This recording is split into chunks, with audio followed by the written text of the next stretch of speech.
What grass grows best in Houston? Well,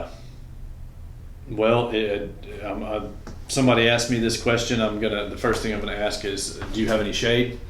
Because it makes a huge difference. About half the grasses we have can tolerate some shade. The other ones need 7 or 8 hours of direct sunlight per day, which is a significant chunk. There are a couple of the zoysias, the fine-bladed zoysias, the Cavalier and the Emerald, as well as the Palmetto St. Augustine that can tolerate some shade.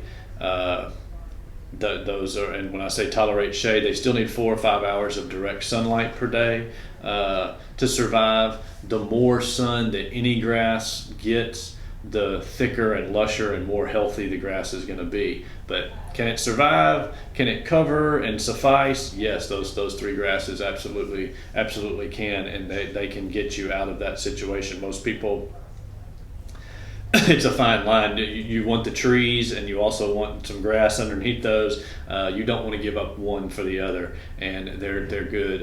They're good compromises if you've got a significant amount of shade. And but like that being said, 4 or 5 hours is an absolute minimum. If you get less than that, none of the grasses that we carry can tolerate that kind of shade.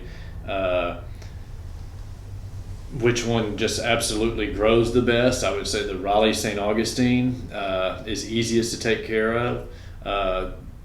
Everybody's used to it, and everybody knows a little something about it. So you can pretty much ask a neighbor, and they can steer you down the right road as far as taking care of regular Raleigh St. Augustine. I'd say a close second is the Palisade zoysia. Anyone that's ever taken care of Raleigh, taking care of Palisade zoysia is pretty much the same thing. You get a nicer, some people might scold me for saying that, but in my opinion, you get a nicer looking grass. The Palisades is beautiful. It's got a different growth habit. To me, I describe it as more carpet-like. It's thicker and plusher and whatnot. So to me, the Palisades and Raleigh St. Augustine are my top two picks as far as grass. Bermuda grass, it's got its place, but in my mind, I'm sorry, I don't think it's in a homeowner's yard.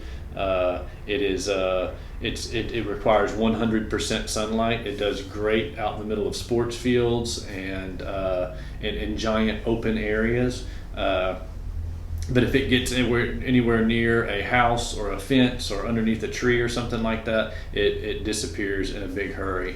And for that reason, it would not be on my tops list for sure. The Palisades. That's why the Palisades and Raleigh are my two picks for if somebody says, "Hey, I can put whatever grass I want to in my yard. What should I do?" Those are the two I'm going with.